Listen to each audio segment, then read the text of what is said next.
So today I'm going to be asking and hopefully answering the question, where's the gratitude? In Buddhism, and particularly in our Jodo Shinshu tradition, we focus a lot on gratitude, and rightly so.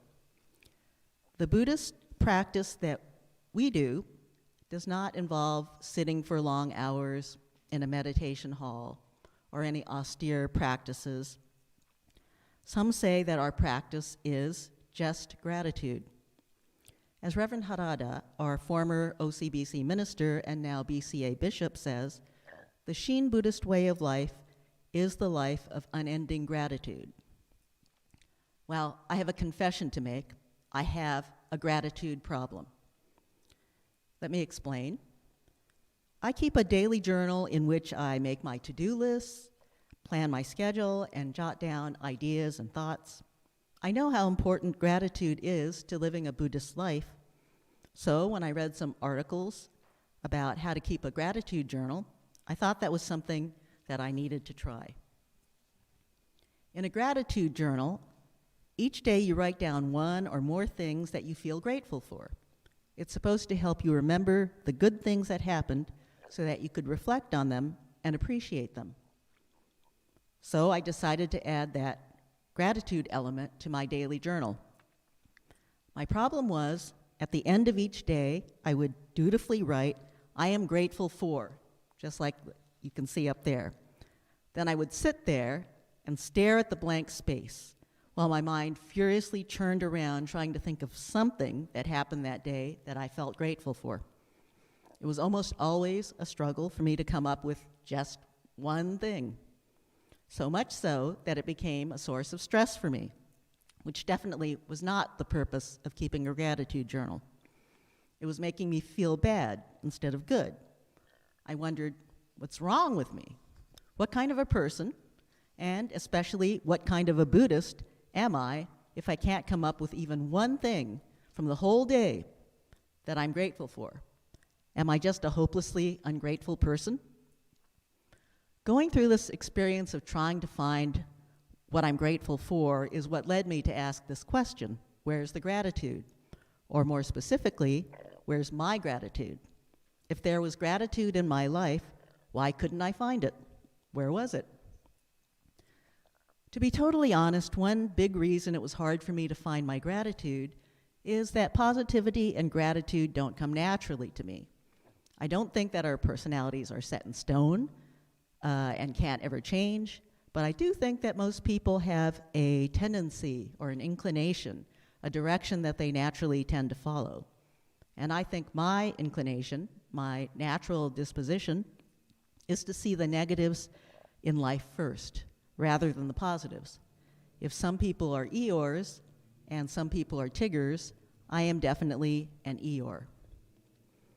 As you probably know, Eeyore and Tigger are characters in Winnie the Pooh books and cartoons. Tigger, the tiger, is there on the right with the big smile on his face. He's outgoing, optimistic, and simply bursting with energy. When he has to leave, he doesn't just say goodbye, he says, well, I gotta go now. I got a lot of bouncing to do. Hoo, hoo, hoo, hoo. In contrast, Eeyore, the donkey, is gloomy, cynical, and pessimistic. You can tell that from the way he looks, his slumped posture, downcast eyes, lack of energy. He looks at things in a glass half empty kind of way. If someone cheerfully wishes him good morning, Eeyore replies, well, I suppose it is, for some. Or, if it is a good morning, which I doubt, not only does Eeyore immediately see the downside of a situation, he is also a ruminator, meaning he spends a lot of time thinking about things, overthinking, in fact. And in his thoughts, he's often reliving the past or worrying about the future. But it's not just that I am an Eeyore. Negativity is also an inborn human trait. Research has shown that we human beings have a built-in tendency to expect the worst, what they call a negativity bias. It's the way our brains are wired. Scientists think that we evolved this way to have a negativity bias because it helped us to survive. Think about our prehistoric ancestors, hunter-gatherers on the savannas, who would have been surrounded by all kinds of potential dangers and threats, from the weather, from animals, from eating something harmful. If you're primed to expect the worst, you would be constantly on the alert, seeing possible threats to your life coming from anywhere at any time. Your body would be ready to react immediately without pondering it first. If you heard a rustling noise behind a bush, you would assume that it's something dangerous, and you would run for your life.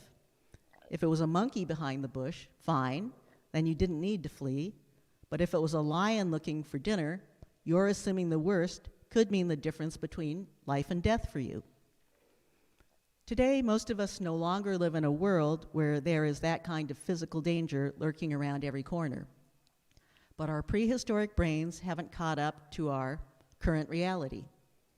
What this means is that in our day-to-day lives, we still tend to look for the negatives first and to assume a negative interpretation of things. We also tend to remember negative events more easily than positive ones, to react more strongly to them, and to think about them more often. This picture shows the way the negativity bias works. There are 44 good things over there on the left, I counted them, but the person in the middle doesn't see them at all. Instead, that person is locked in on the one bad thing there on the right and asking, why is life so unfair? Say that you're at the grocery store and somebody rudely bumps into you on purpose without apologizing. You might think about that incident all day. Why are people so mean? Why didn't I speak up and say something when it happened? You keep replaying it in your mind. You remember all the other times in your life when something like that happened.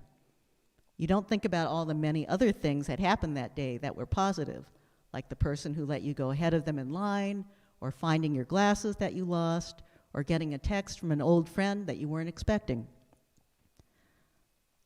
The problem with being in a negative state of mind is that it can make you more anxious, depressed, suspicious, and lonely.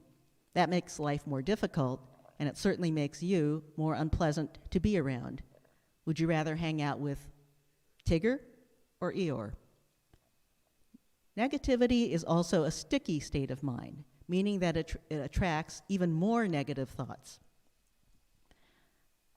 When it's our default way of looking at the world, we are quicker to notice minuses rather than pluses. We pay more attention to bad news over good news, and we see life through a negative lens. But here's some good news. Neuroscientists who study the brain have found that we can actually rewire our brains to override that negativity bias. We can do that by focusing on positive experiences. Psychologist Rick Hansen, who is a Buddhist, says, our brain has a negativity bias which makes it like Velcro for the bad and Teflon for the good. So we have to learn how to take in the positive experiences, weaving them into the fabric of our brains. Gratitude is a crucial part of that process of focusing on positive experiences to rewire our brains. But especially if you're not a naturally positive person, if you're an Eeyore who tends to focus on the negatives in life, being grateful takes some work. It requires practice. That's what I was trying to do with my gratitude journaling, to make a conscious effort to focus on the positive. But besides my being an Eeyore and a not very evolved human, why else was it such a struggle for me? I think part of the problem is that when I sat there at the end of the day trying to think of something to feel grateful for, my mind automatically looked for major things, what we might call big wins. Now, I'm not talking about huge things like winning the lottery or graduating from college or getting your dream job. The big wins I was looking for were things that stood out in my mind, like I'm grateful we got to take that boat trip to the Channel Islands with my friends from out of town, or I'm grateful I won a Starbucks gift card in the drawing at the OCBC board meeting. These aren't huge, but they aren't the kind of thing that happens every day either, unless you're really lucky. There are things that are out of the ordinary, so I consider them big moments or big wins. They are things to be grateful for, certainly, but life isn't made up of just big wins and significant moments. They may be the most memorable events or experiences, the things that stick out most in our minds, but if you think about it, our lives are actually made up of many small things, many small moments. The truth is that so much of what we have to be grateful for is to be found in those many small things. But because they are small, and because there are so many of them in the course of a day, noticing them requires paying attention, something that isn't so easy to do, especially when we're focusing on the big things that seem more important. I recently read this book, Little Pieces of Hope, Happy Making Things in a Difficult World, by a man named Todd Dowdy. Basically, it's a collection of lists of random things that make the author happy. He started making these lists in the middle of the COVID pandemic, when so many of us were struggling with bad news, isolation, and losses of various kinds. So here are some of the things on his list, and there are a lot of them in this book. A really good burger, long walks, newly sharpened pencils, marching bands performing pop songs, Whitney Houston's live version of the Star-Spangled Banner, someone who keeps you company in the kitchen while you cook, people he calls national treasures like Billie Jean King, national treasure, Denzel Washington, national treasure, Lin-Manuel Miranda, national treasure. You can see from this list that Todd Dowdy is finding all kinds of little things that make him happy: food, music, people, works of art. But he's also naming things that aren't so tangible: experiences, sensations, and feelings. And you might notice that most of the items on his list don't cost any money. The whole idea behind the book is that it's these little things that can be so easily overlooked that add great delight and pleasure and happiness to life. Each moment can be full of wonder if we only have the eyes to see it. These are not big things, but when you think about it, our lives are actually made up of many little things strung together, and those little things add up. The quality of our lives is determined by small acts and moments that are easy to miss if we're not paying attention. Reading Little Pieces of Hope helped me realize that I might be able to find my missing gratitude in the small moments and the small things in life. It wasn't that my sense of gratitude was missing in action. It was that I wasn't looking in the right places.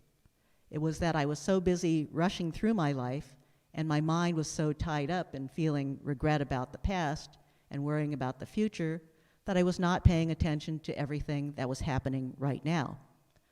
I needed to live completely in the present moment in order to notice these small things. When I read the lists in Little Pieces of Hope with all these examples of what made the author happy, they seemed to give my brain a nudge in the right direction. While the things on the author's list have special meanings for him that make him happy, they happen to make me think of similar things that make me happy. His saying that he liked Whitney Houston's live version of the Star-Spangled Banner made him happy reminded me that thinking about Prince performing Purple Rain at the Super Bowl in 2007 in the rain makes me happy. After reading the book, I didn't sit down and give myself the job of coming up with my own lists. But Todd Dowdy's happy lists were so fun and uplifting that I found myself doing it in an effortless, almost kind of magical way. Without even trying, I was naturally finding more small, happy-making little things that gave me pleasure when I was just going about living my life. I started noticing all sorts of small things that gave me pleasure, that made me smile, that touched my emotions. I stopped struggling to come up with I am grateful for things to write down because I decided to give up the daily gratitude entry in my journal. I realized that I was trying to force myself to be grateful, and that just wasn't working for me. Instead, I started keeping a running list on my phone to write down things that made me happen as they occur to me. And if you're like me, you're carrying your phone all the time, so every time I have one of those happy moments, I can jot it down immediately. Here are just a few things from the running list on my phone. The feel of a cool pillow against my face. Singing along to the B-52 song Love Shack. Pikachu. Drawing a perfectly straight line with a ruler. Tuning my ukulele to My Dog Has Fleas. Perfectly fried tempura. These are all things that make me happy and that I'm grateful for. When I gave up looking for big stuff to be grateful for and started paying attention to the small stuff, I found that I was connecting to an endless supply of happy-making, gratitude-creating things. And almost without noticing it, I naturally started cultivating gratitude and making it a practice, a part of my life. Even if gratitude doesn't come naturally to us, we can choose it by cultivating a practice of gratitude. How do we do that? When we make an effort to notice things to be grateful for, and then pay attention to them, and then keep doing that throughout our daily lives. If we work at it, over time, gratitude will become a habit, our natural way of thinking. And, as the research tells us, that can rewire our brains to override negativity. In his book, No Death, No Fear, the great Buddhist teacher Thich Nhat Hanh wrote, "The way to full presence in the unrepeatable moment is awareness of the preciousness of our life and awareness of all that has been given to us. It is this realization of all that is present in this moment that we are transformed by profound gratitude." As Thich Nhat Hanh points out, living in the moment makes us aware of all that has been given to us, and we can do nothing but feel the utmost gratitude. In our tradition, we might express that by saying, Namo Amida Butsu. So even if, like me, you're an Eeyore, through practice, you can remember to pause, take in the present moment, and notice the many small as well as large things that you can feel grateful for. The more that gratitude becomes our way of thinking and being, the more we appreciate how we are nurtured and supported by all things. Namo Amida Butsu, Namo Amida Butsu, Namo Amida Butsu, Namanda Butsu, Namanda Butsu. Okay. Thank you.